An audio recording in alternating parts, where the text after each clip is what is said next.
wonderful world of Disney.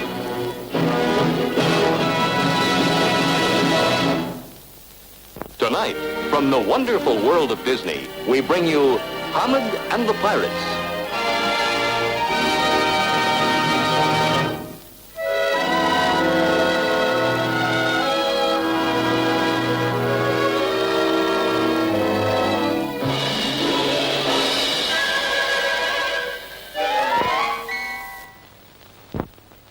If we could turn time backward in its flight and blow away the sands that have covered up the ancient remnants of our past, we would find no Rome at all.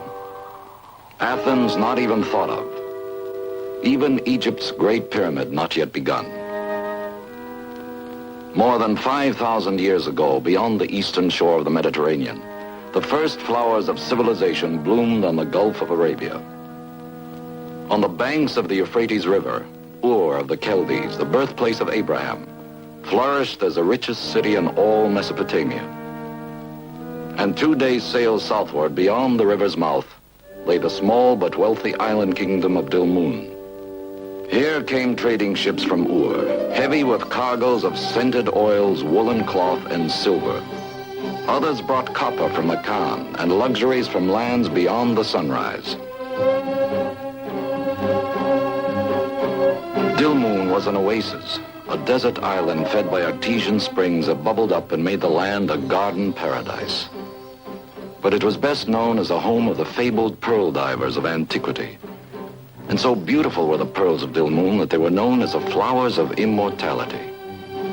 Legend says that Noah came here after the flood in search of the pearl of eternal life. But no great civilization lasts forever. And at last the sands of time moved in to cover the temples and the rich men's houses, burying the careful accounting books, the golden trinkets, the jars of offerings to the gods, and all the myriad signs of ancient glories. 2,500 years ago, Dilmun faded into legend and was forgotten.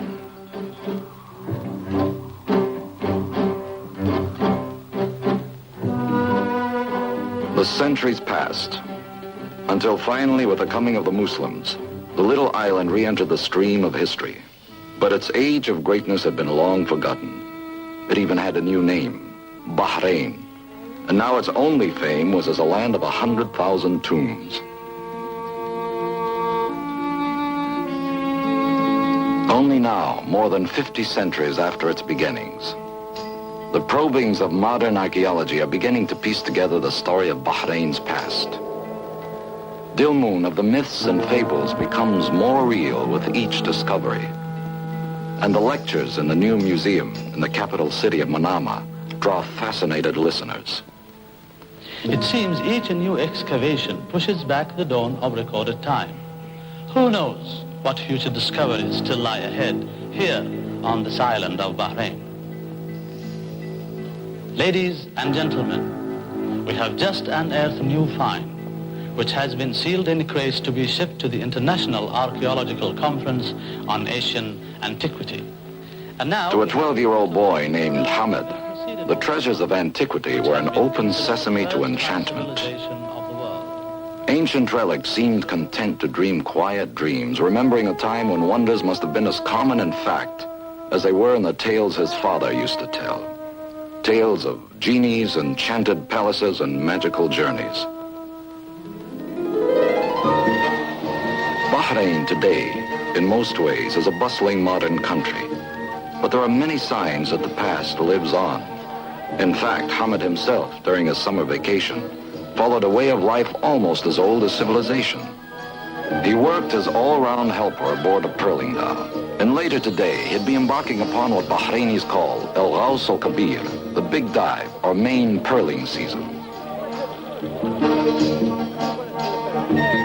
For some time now, Hamad had lived with his great-uncle, Ibrahim. Ibrahim was a master shipbuilder, supervising workmen who were skilled in ancient craftsmanship. Cutting teakwood ribs and planks by hand, they built the rugged little vessels known as dhows, which for centuries had plied the monsoon winds from Arabia to India and Zanzibar.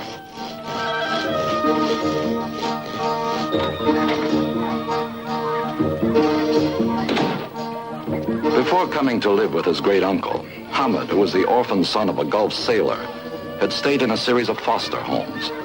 It had turned him into something of a loner, a boy who kept to himself and had never really had time for a childhood. Kids' games bored him. At least, that was what he said.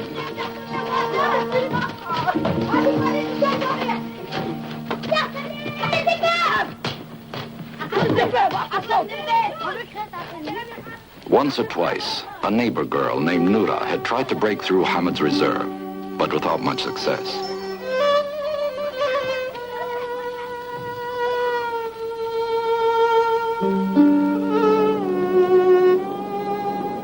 At the waterfront, it was obvious to Hamad that this was no ordinary day.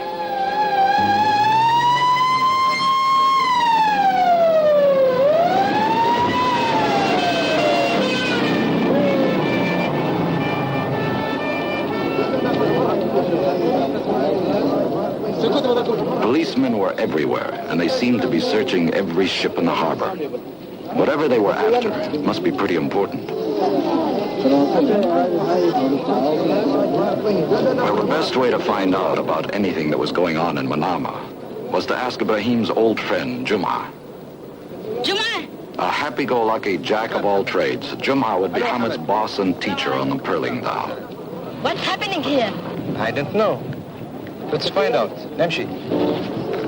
What was going on was a search for 4 stolen crates of relics recently dug up by archaeologists excavating at Barbar, a few miles west. Part of the same shipment of relics Hamad had heard about earlier in the museum. Significance, priceless. It must be found. A missing treasure. Gold, perhaps.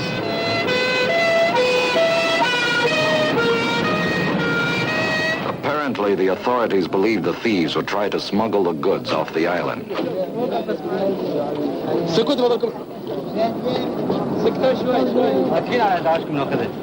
they reached the Ghazala, the pearling dhow they would be taking, the police had just finished searching it. Ibrahim was waiting to see them off. Hello, Ibrahim. Hello, Juma. How are you? Oh, tamam, alhamdulillah. I will take good care of the boy. Don't worry. Hamad, this is for you. Ibrahim's gift was a heavy-bladed pearl diver's knife, an acknowledgement that Hamad would soon be doing a man's work. Shukran, ya ammi. Salam. Allah yasallamak, my son. But the goodbyes had to be brief. The Ghazala was ready to cast off.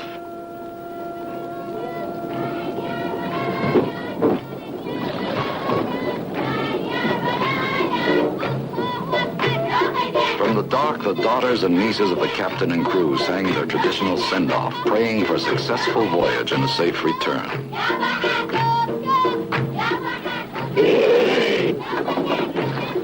Come on, Come on, Allah.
The city, the harbor of Manama, was a busy mixture of the new and the old.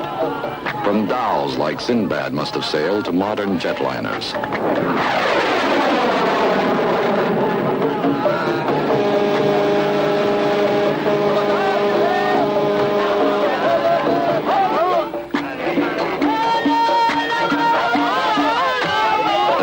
Hamad's loneliness was gone. Here he was in his element, and the overnight sail would be as good as a holiday.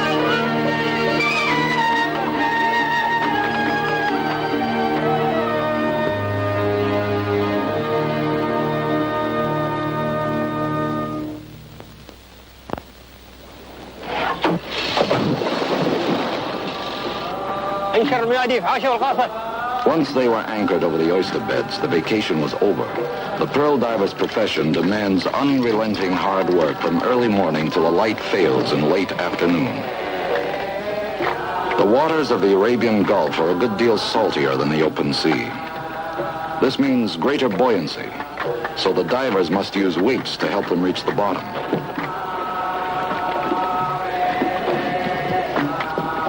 Time-honored techniques used to build the pearling dhows are almost modern compared to those used by the divers. No masks or goggles, no fins, only a nose clip made of bone. All this has hardly changed since Dilmun first earned fame as the great supplier of pearls over 5,000 years ago. And to this day, Bahraini pearls are considered among the finest in the world.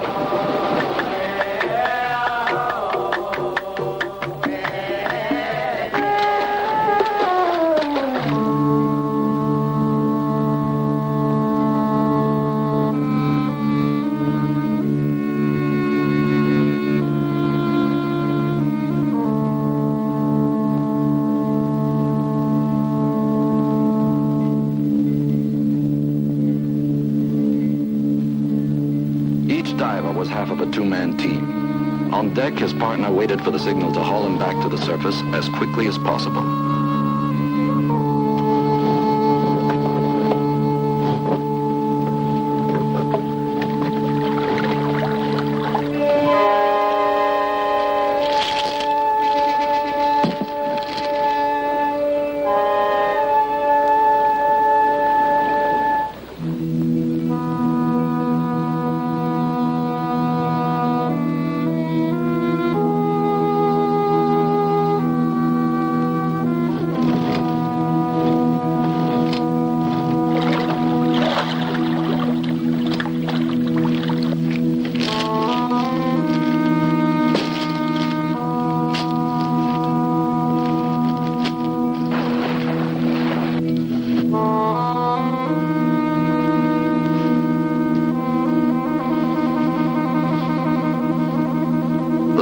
Didn't get to take many breaks, but when they did, Jumar always made sure Hamad got the chance to get in some practice. Hamad tried to be serious about it, but Jumar wasn't about to let him. Neither was anybody else aboard.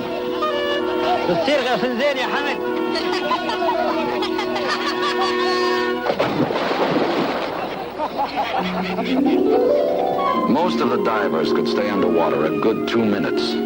But by the time Hamad reached the bottom, he was just about ready to start back again.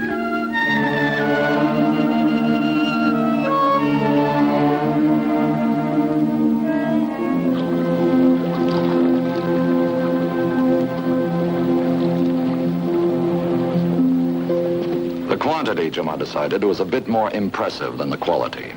Hamad's haul included a clam, a scallop, and a couple of snails. Unfortunately, no oysters.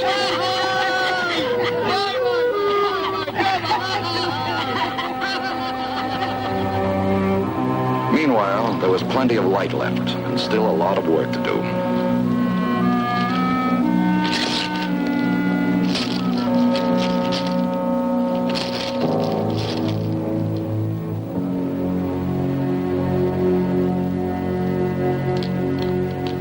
It wasn't until the end of day that the crew learned how well they had done. Then, under the watchful eyes of the captain and the first mate, and by tradition, in complete silence, the divers and their helpers opened the oysters.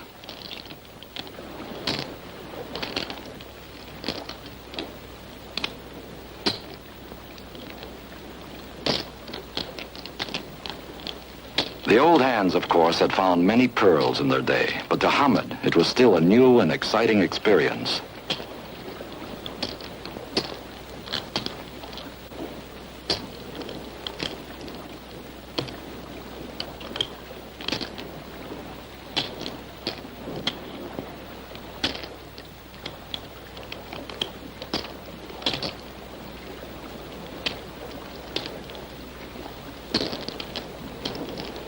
Periodically, it was Juma's job to gather the pearls for delivery to the captain for safekeeping.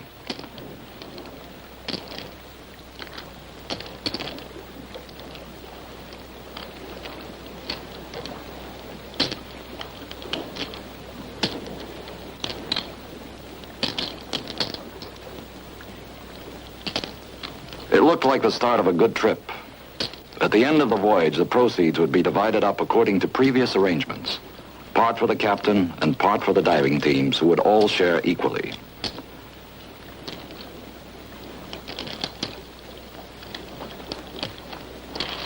There would be no oyster stew for dinner, since the pearlers believe that returning the empty shells to the sea helps enrich the beds for the coming season. With one oyster bed depleted, they set sail for another. And so it went through all the sunlit hours of 5 summer days. On the afternoon of the 6th day, Hamad learned an important lesson in Gulf seamanship. An undersea freshwater spring. The name Bahrain means 2 seas, perhaps because of the reservoir of fresh water which exists beneath this portion of the Gulf, and here and there bubbles up through the sea bottom. Now Hamad would learn how to fill a water skin right down at the mouth of the spring before the fresh water could mix with the salty.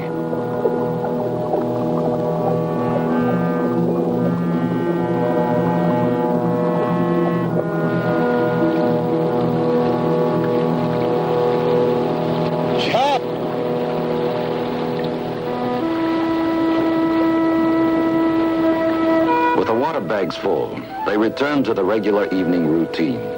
While the enticing smell of dinner cooking wafted from the galley, Hamad set about making coffee. Just one of a long list of his small duties as all-round helper.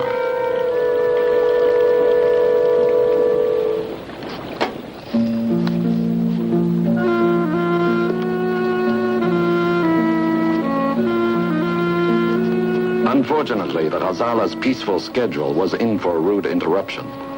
They were about to be hit by a shamal, a sudden violent windstorm from the north common to this area.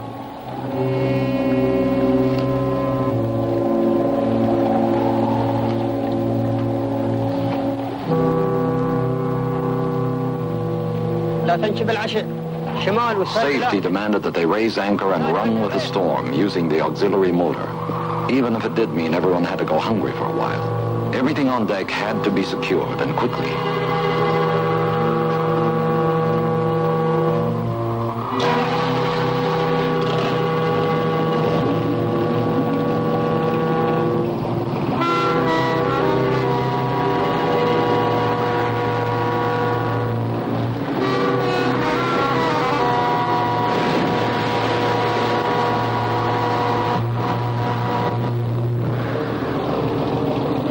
Only now, with the storm almost upon them, did Hamad remember he had flag duty.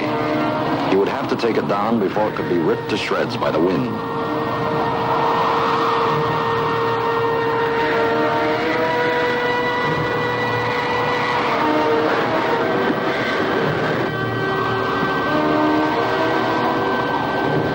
The pearls were the captain's responsibility. They'd be safest if he carried them.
Sunrise found Hamad exhausted but alive.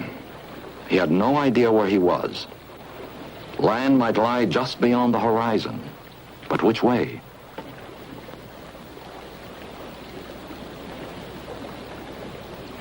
Chance, though, had done him one favor, floating him within reach of an undersea spring.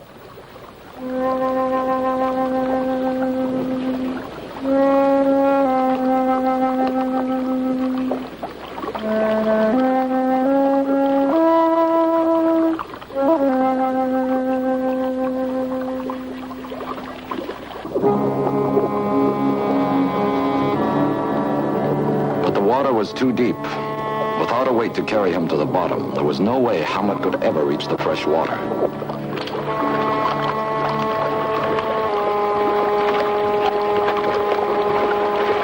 All he could do was hang on and endure the passage of interminable hours and unbearable heat.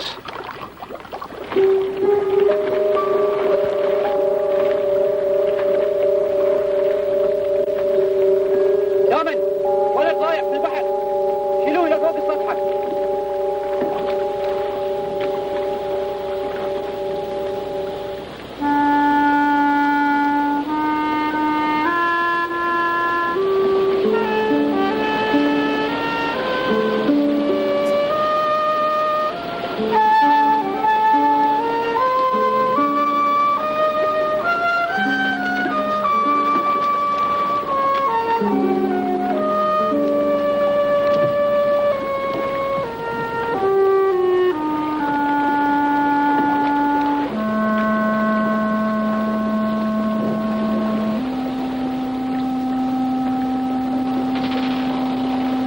ماي للولد يلا بسرعة.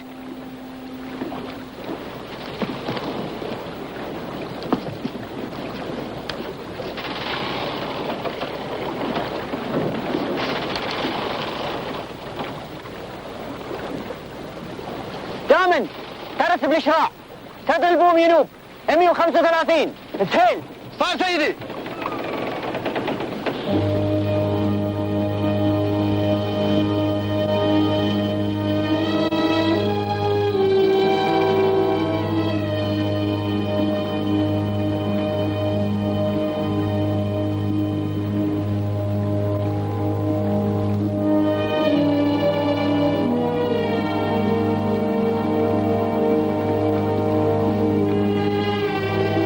مبارك خذ الولد الى تحت.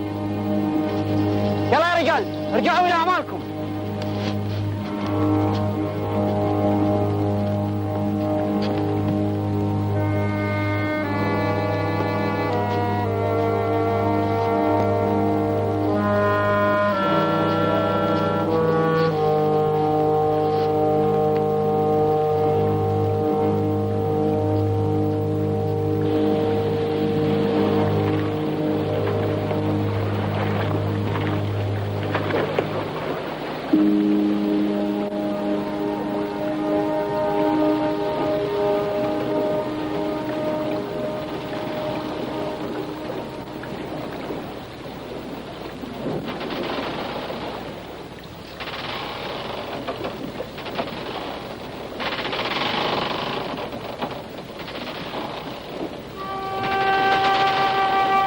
يا مبارك.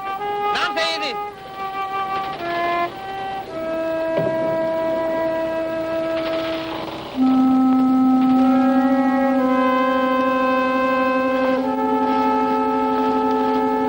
Four crates, numbered and labeled Barbar. These must be the same ones the police had been looking for in Manama Harbor. He'd been rescued by smugglers.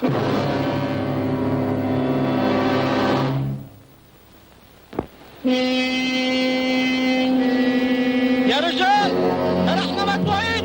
قارب سريع قادم من جهة الشمال. On deck, the captain had spotted something in the distance. مبارك. He recognized it as a patrol boat capable of 23 knots and mounting 3 machine guns. One of the fleet assigned to control smuggling in the Arabian Gulf. We have 5 minutes, he said. Lower sail and prepare for a chase. اي والله سيدي. انتبهوا يا رجال، نزلوا الاشراع واستعدوا للمطاردة.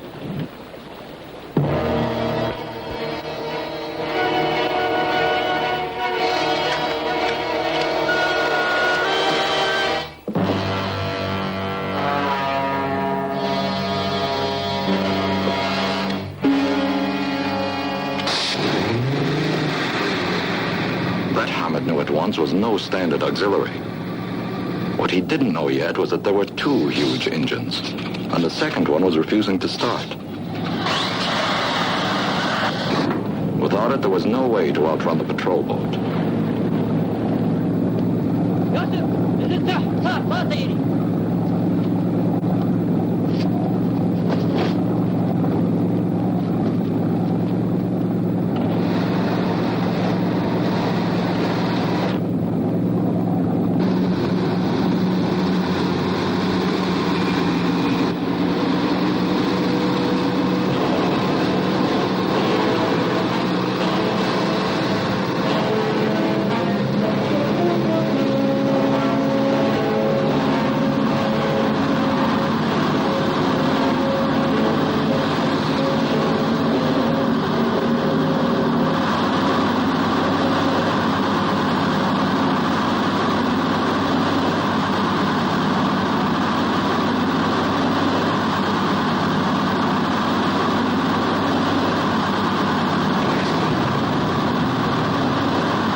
Once they were out of danger, the big engines were shut down and the dhow resumed its pose of innocence.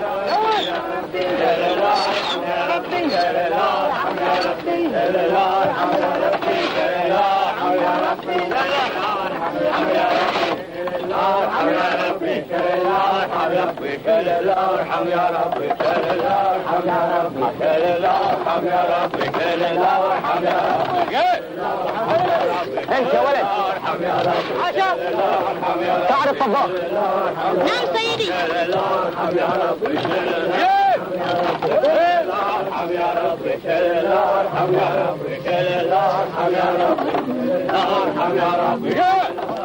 It was clear to Hamad that he was in some kind of trouble, but just how bad it was, he didn't know.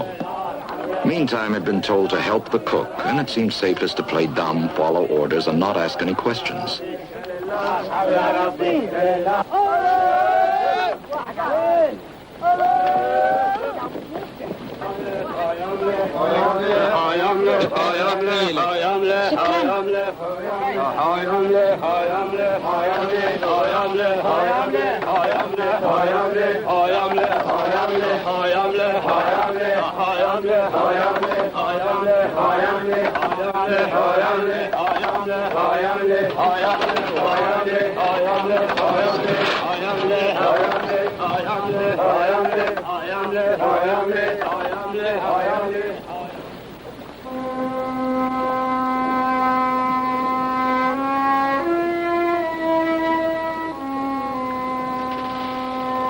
That evening, Hamad was invited to dine with the captain and crew.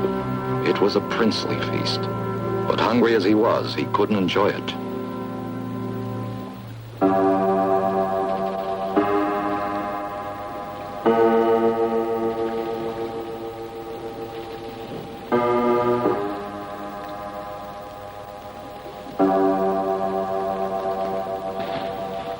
Ya walad, where do you come from? From Bahrain. Bahrain. That is indeed far away. Yes, I know. Tomorrow we will search for a fishing boat to take you ashore. Then you can go home. Thank you. Well, perhaps, Hamad thought.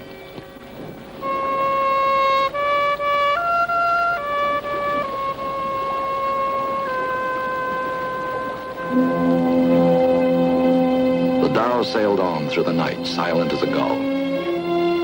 Hamad was determined to stay awake, so he wouldn't miss any chance for a getaway.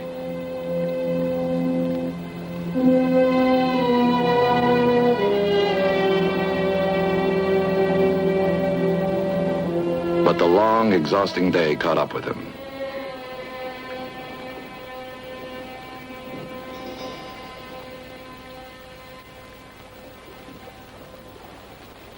He awoke with a start in early dawn light.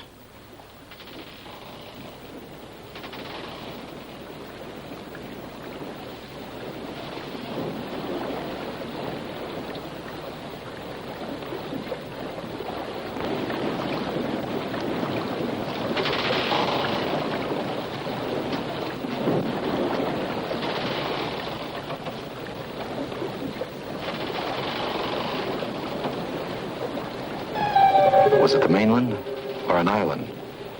Whichever, it would have to do.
Hamad had escaped the big dhow, but was he any better off? Not unless he could find people, food, and especially water. For all he knew, he could be hundreds of miles from any of them.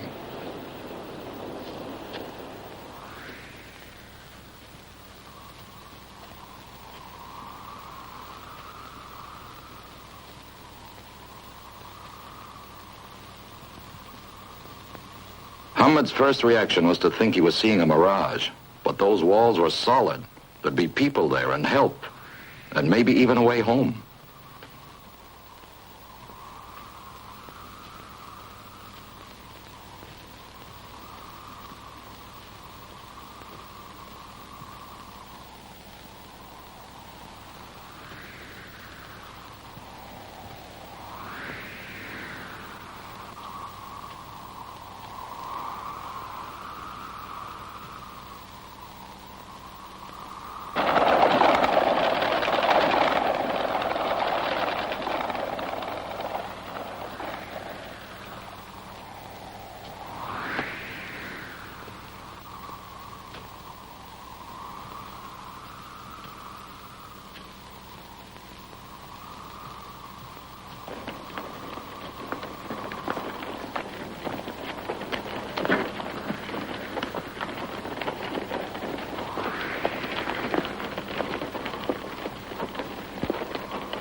أهلا وسهلا. وين يا ولد؟ جيت من البحرين وضعت في البحر. Hamad could hardly believe his ears. حياك. تفضل. The last thing he had expected was to be received as an honored guest. هذه الجزيرة يا ولدي كانت مصيف حق شيخ عظيم. شكرا يا سيدي. His host soon satisfied Hamad's curiosity about the palace. It was indeed on an island, he said. It had been the summer residence of a great sheikh, and these decorated walls and painted ceilings had echoed to the sound of many voices and seen many great happenings unfold. But the sheikh had died here in the palace. By ancient custom, his family had moved away, to leave the palace vacant until the time his heirs decided it would be proper to return, which could be many generations. He, the old man, had been left as caretaker to provide for the animals and maintain this reception room in case a passing traveler should happen by. Luckily for Hamad, supplies were shipped in once a week. The supply boat would give him a ride to the city of Dubai on the mainland, from where he should have no trouble finding his way home. And so, next morning, they set out for the shore with a donkey train consisting of 8 veterans and an apprentice.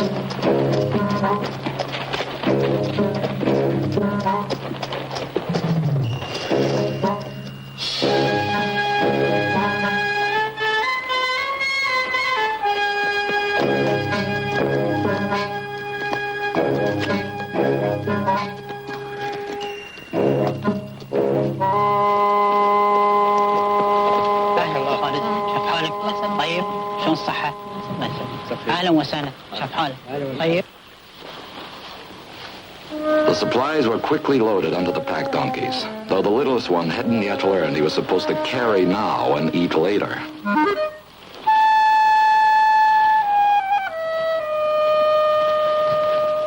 سيدي نعم يا ولد. شكرا جزيلا. لا شكر على واجب. ثم الله. حياك الله جمال الكريم.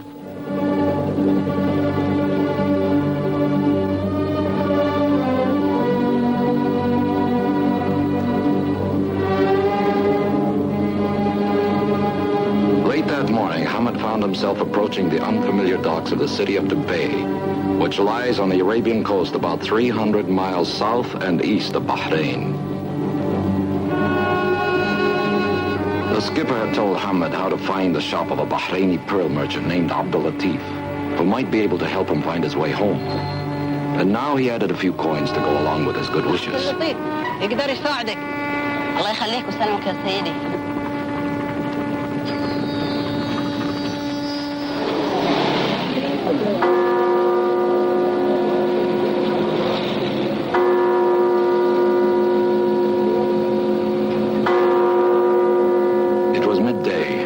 Minarets all over the city, the mueddins called the faithful to the noon prayer.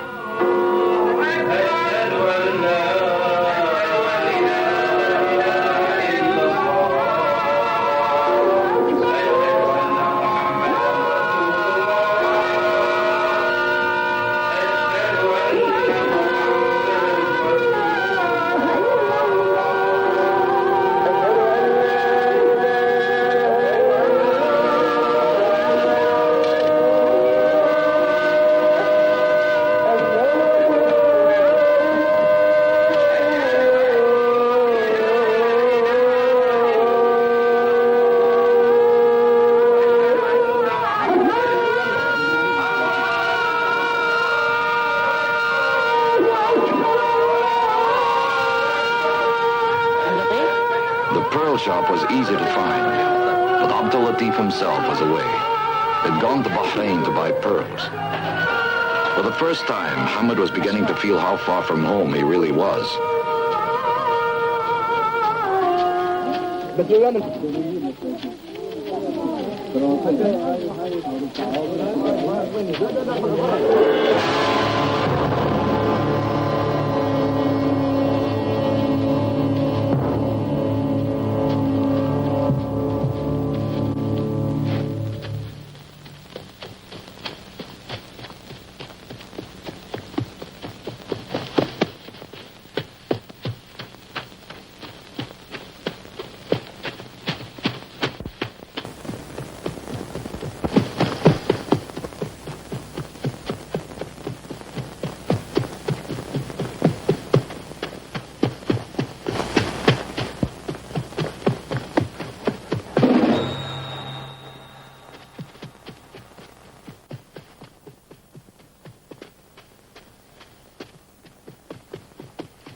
أشهد أن لا إله إلا الله وأشهد أن محمدا رسول الله. حي على الصلاة حي على الفلاح قد قامت الصلاة قد قامت الصلاة. الله أكبر الله أكبر لا إله إلا الله.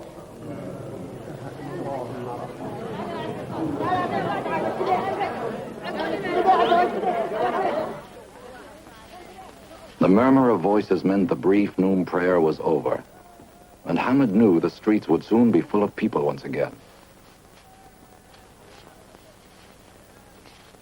With luck, he should be able to stay lost by mingling with the crowds. But wherever he went, he knew he'd have to stay alert.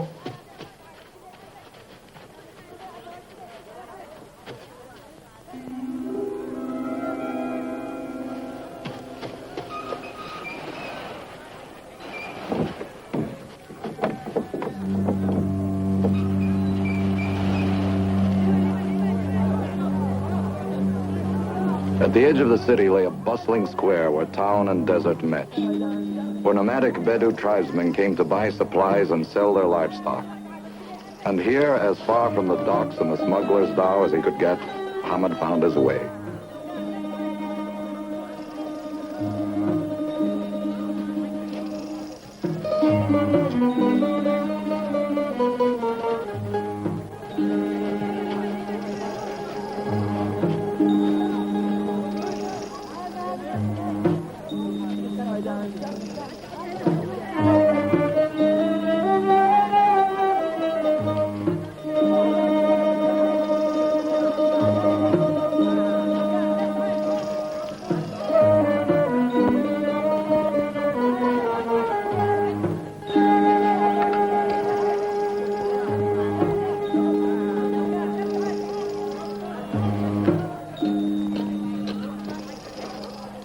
To a sea Arab like Hamad, the Bedou were figures out of legend, and they seemed to charge the air with a sense of wild and empty spaces. Obviously, the little caravan was preparing to leave. Out of curiosity, Hamad asked who they were and where they might be going. They were men of a Gahtan tribe, he was told, and they were heading for Rabiha, a small coastal town just a few miles from Bahrain. That was all Hamad needed to hear. عجلوا متأخرين جدا لازم نمشي بأسرع وقت ممكن بإذن الله.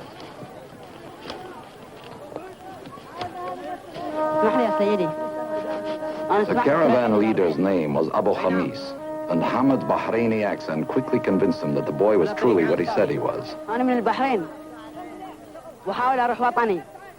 ممكن أجي معكم يا سيدي؟ Ancient Bedou tradition insists that a traveler in need be given help, so Hamad was invited along. Of course it'd be expensive, and Abu Khamis put him in charge of 2 of the water bags. أنا رايح إلى الصحراء وأحتاج إلى قطرة. هذه كل اللي عندي. In the desert, there was one thing he was going to need: a good-sized Bedouin headgear.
the caravan had been going directly to Rabija, Hamad would have had only a few days' ride ahead of him. But first, they would go to the oasis of Ain Safi to pick up a herd of camels.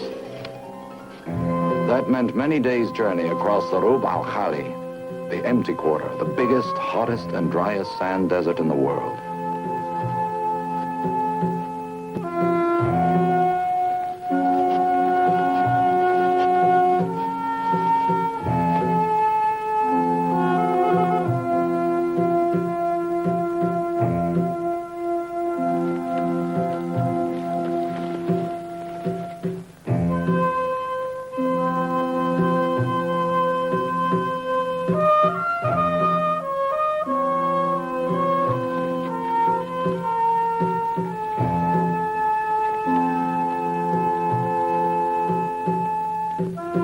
At camp each night, Hamad did his best to make himself useful, tending the fire and helping to make the coffee.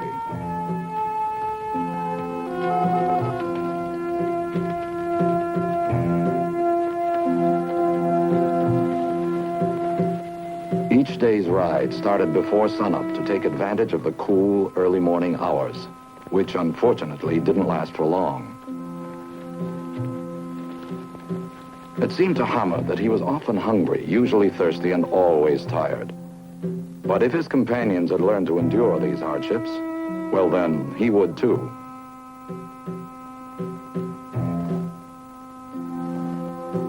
But endurance wasn't his problem so much as inexperience, because 2 days short of the next well, there was an accident with the last full water bag.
The nearest water was now at Ain Safi, the oasis they were heading for, still 2 more days' ride away.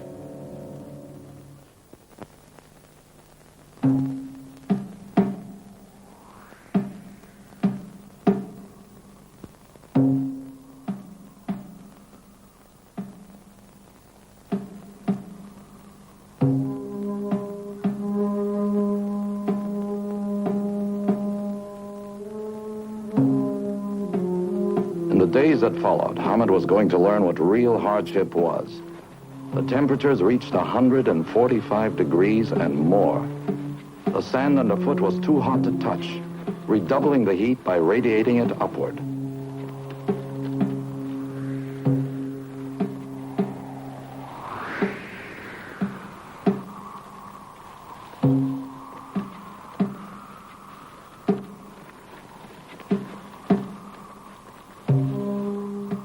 Parching winds blew sands off the dunes and made it difficult just to breathe. Every mile was so much like every other that to Hamad they seemed to be covering the same piece of ground over and over again. There was no relief from the thirst and the frustration of lakes that were only mirages.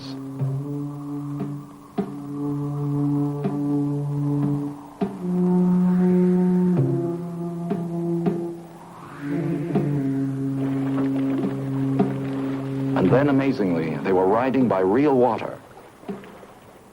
بخميس ماي وايد مالح ما هو بزين بيقتلك. Salty, Abu Khamis explained. 1 drink and you're dead.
الحمد لله عين صافي.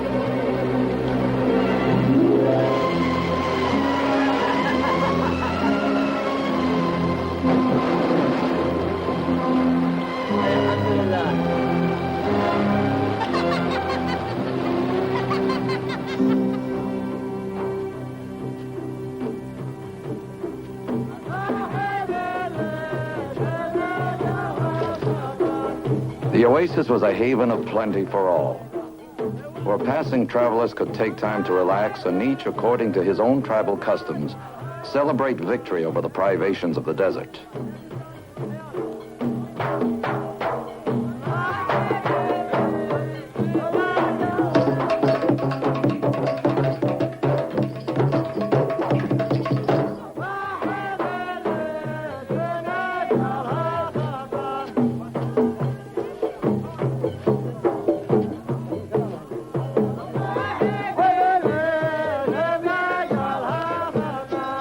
Nearby, a suluki, the aristocratic hunting dog of Arabia, was tethered by the tent of someone Hamad guessed must be a rich and powerful sheikh.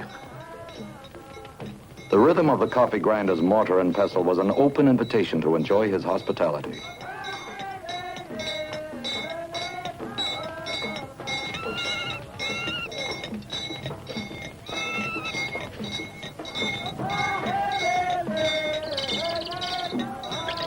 There were falconers among his retinue and a pair of beautiful hunting birds.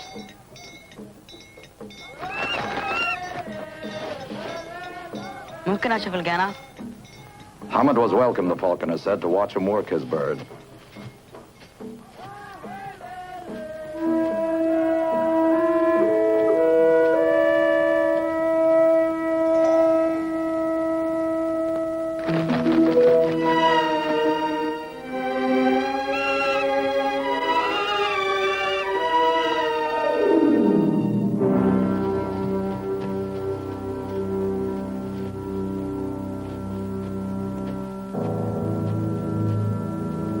Meanwhile, Abu Khamis was already making preparations for the next leg of the journey. His purpose in coming here had been to pick up a herd of camels. He would be taking them to Rabiha for sale as transport animals. But first he had to be sure they were capable of making the journey.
These were some of Abu Khamis's fellow tribesmen. Their leader was an old friend, happy to pass the time trading a few dozen of the traditional Bedou ways of saying hello, how are you? عليكم السلام. حيا الله الريال. كيف حالك؟ والسلامة. شلون الجماعة؟ حياكم الله في عين صافي. الله يسلمك. محلكم. طول عمرك. أوليكم على تاليكم. كيف الصحة؟ يا مرحبا. حيا الله الريال. مساكم طيبين. والربع كلهم. شلونكم؟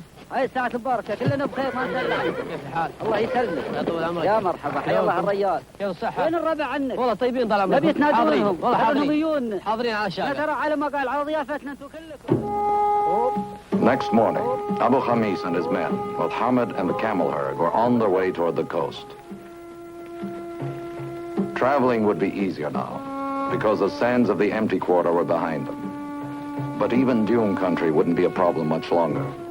Cars and trucks are doing more and more of the camel's work. And when the camel is no longer in demand, the Bedou's livelihood will be gone. And with it, his whole way of life and its age-old traditions of courage and unquestioning hospitality.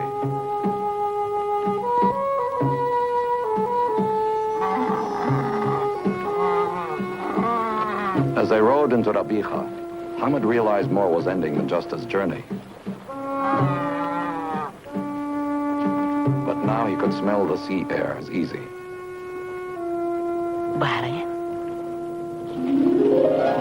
Within a few hours, he was entering Manama Harbor.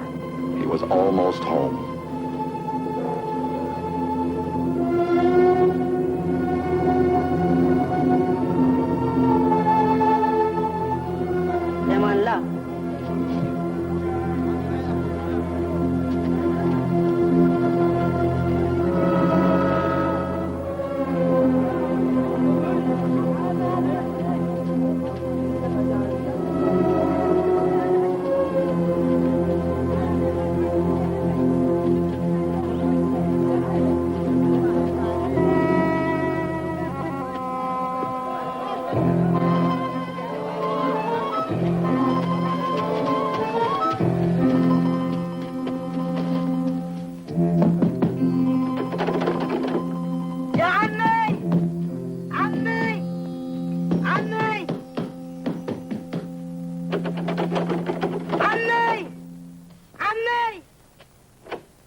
It wasn't quite the homecoming he had expected, but at least someone had recognized him, or thought she had.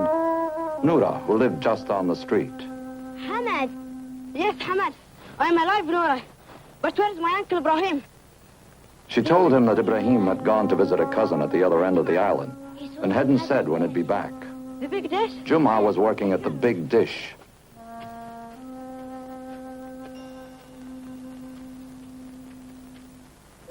The big dish was a satellite communications and tracking station that had been built a few miles south of Manama. A regular city bus went right by the gate.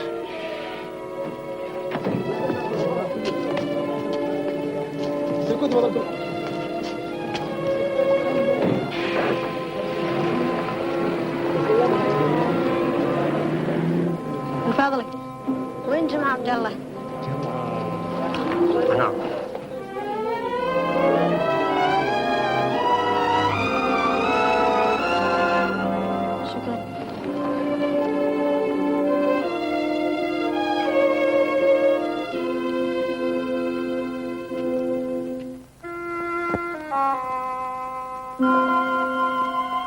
جمعة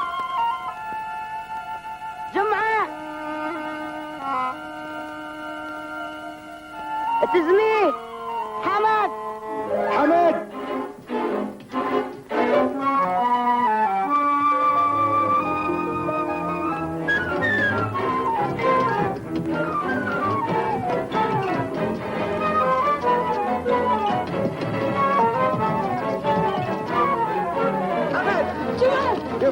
Hamad, you are here. Hamad, you are alive. What happened? Hamad. The big dough. See what they've gone. خلاص Hamad. The four boxes. You're home, Hamad. الحمد لله على السلامة. يلا يلا.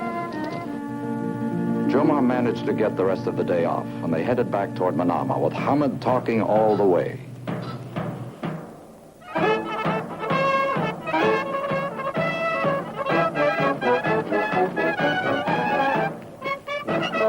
They'd reached the police fort when Hamad came to the part about the patrol boat chasing them, and the crates of treasure being thrown overboard, and the island of the 3 trees. And Juma began to sense the happy presence of opportunity. This was no time for Hamad to go and tell the authorities his story. As he explained, the crates might not even be there anymore. Wouldn't it be better to go and look and bring back whatever they found? If they were successful, they might even be thought of as heroes.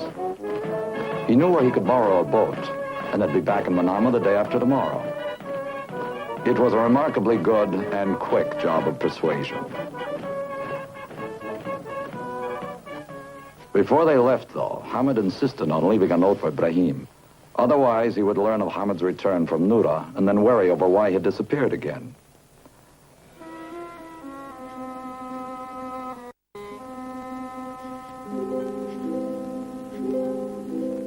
The note explained where he was going and assured Ibrahim that he'd be back the day after tomorrow and that there was nothing to worry about.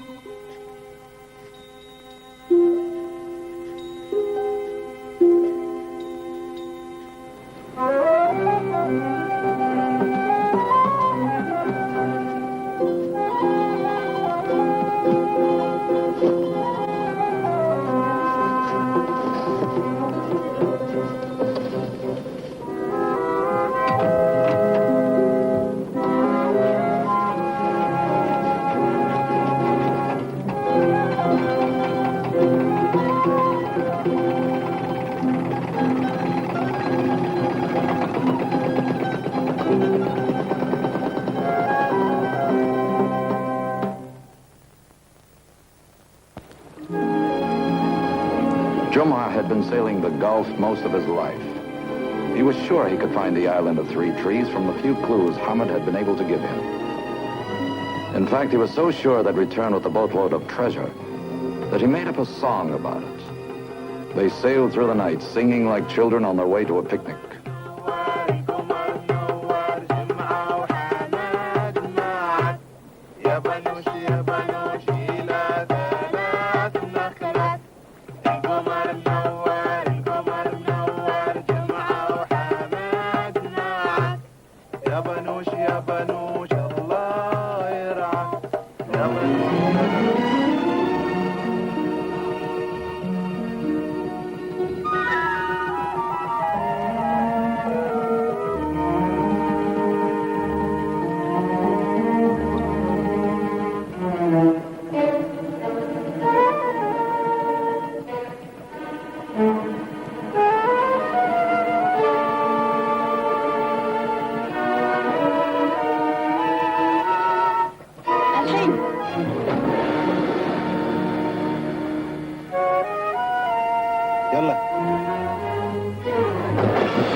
A clay tablet inscribed in some unknown language.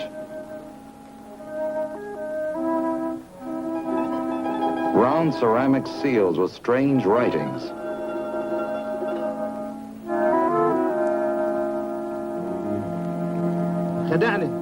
No gold, no jewels, not even an amber bead.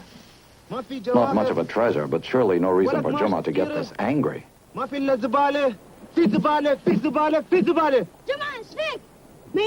Then Hamad realized that his old friend must have been hoping to make a little profit on the side. But Jumah couldn't ignore the humor of the situation for long. We'll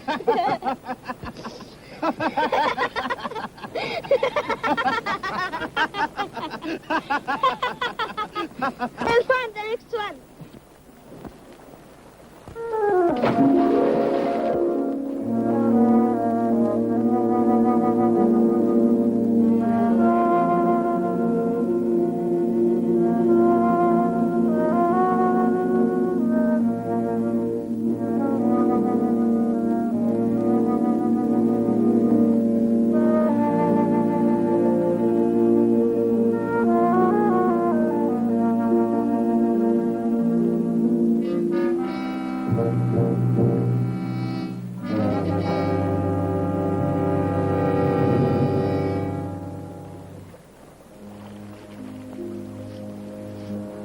I found another one over there.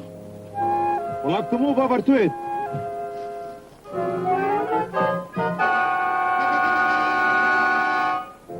Get rid of the box!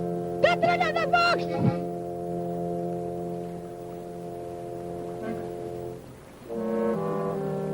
وقعنا في مصيبة.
Fisherman, where did you get that box?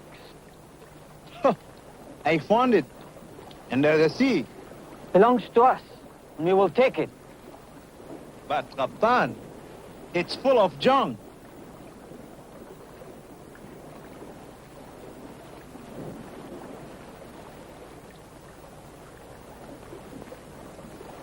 Then, it's yours. يلا يا رجال ارفعوا الصندوق إلى فوق البوم.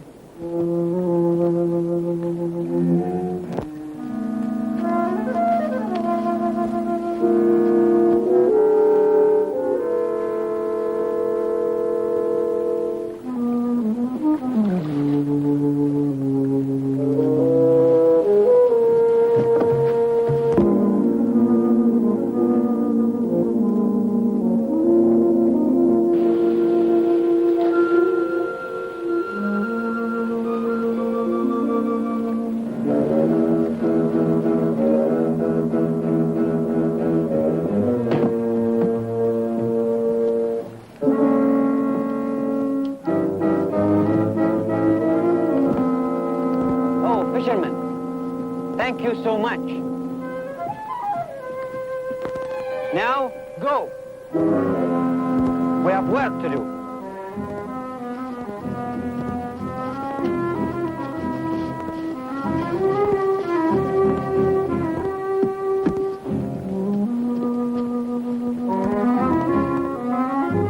Jumma had no idea where Hamad had got to, but he had to follow orders and leave, or else.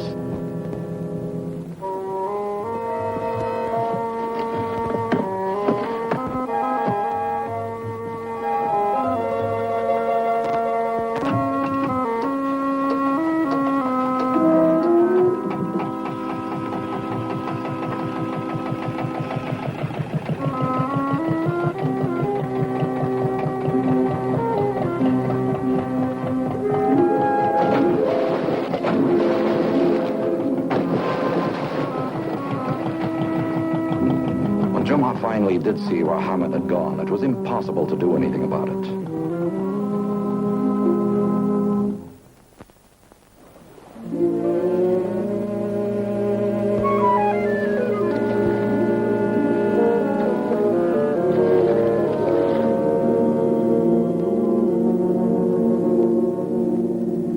If one of those divers looked up, Hamad would be discovered. It'd be safer on the rudder, under the overhang of the stern.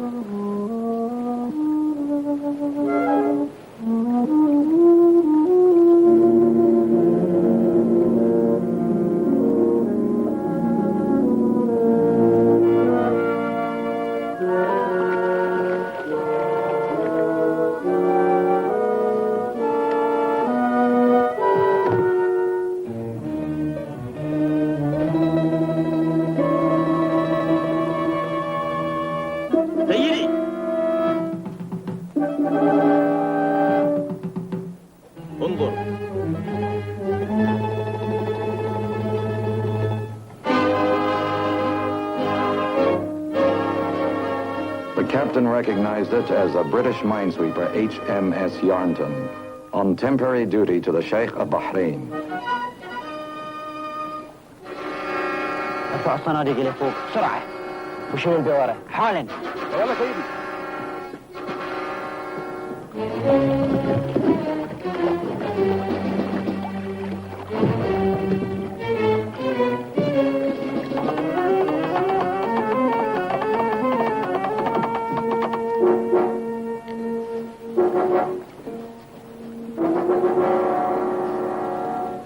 Aboard the Yarnton were Bahraini police who had been alerted by Brahim as soon as it read Hamad's letter. A big dhow and an island with 3 trees. Just what they were looking for. That's the one. Right. Action stations.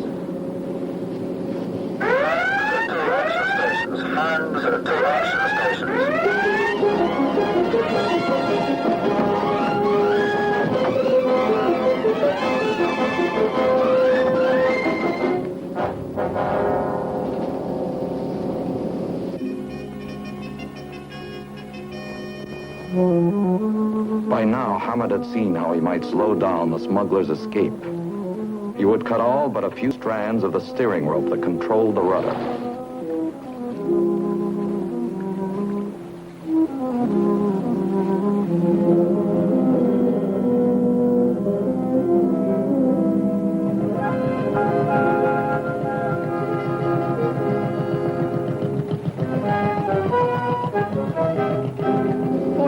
Stand to. Policy surface. With HET, load, load, load. Stood to. Surface, starboard, bearing green 15.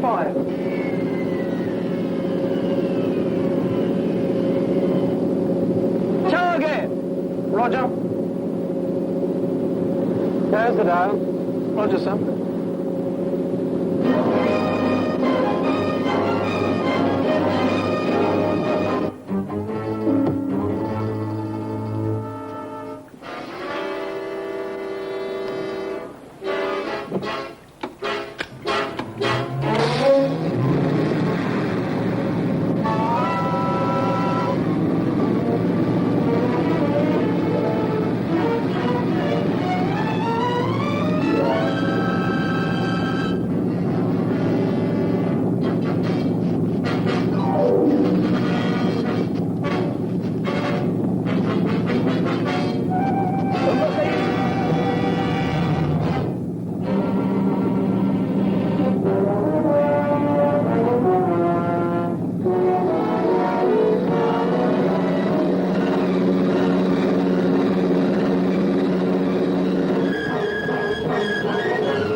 Firing.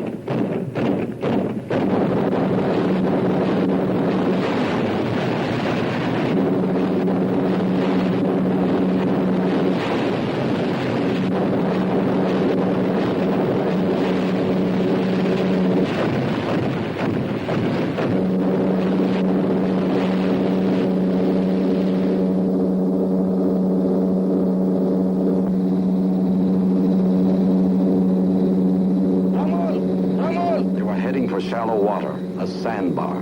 It was possible to steer with the throttles, but not well enough.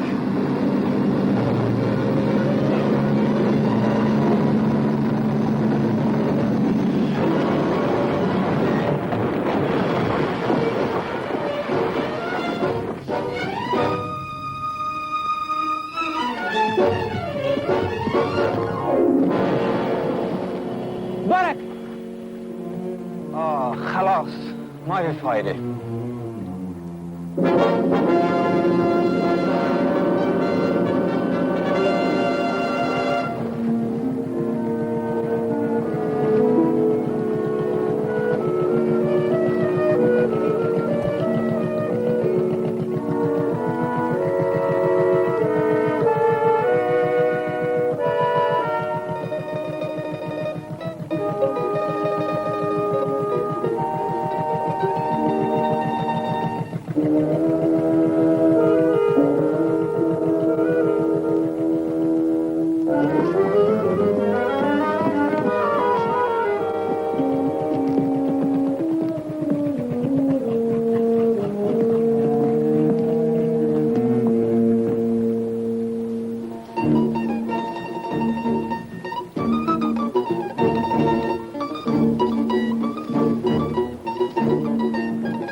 smugglers turned out to be part of a gang that had been active in the Gulf for some time.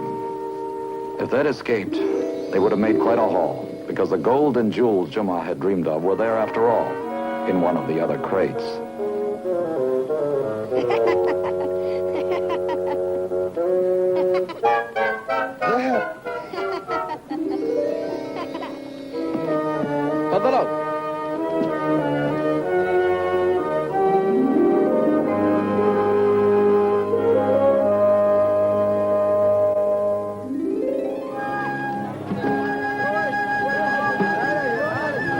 Hamad's second homecoming was a lot more impressive than the first had been. But he knew what it really meant.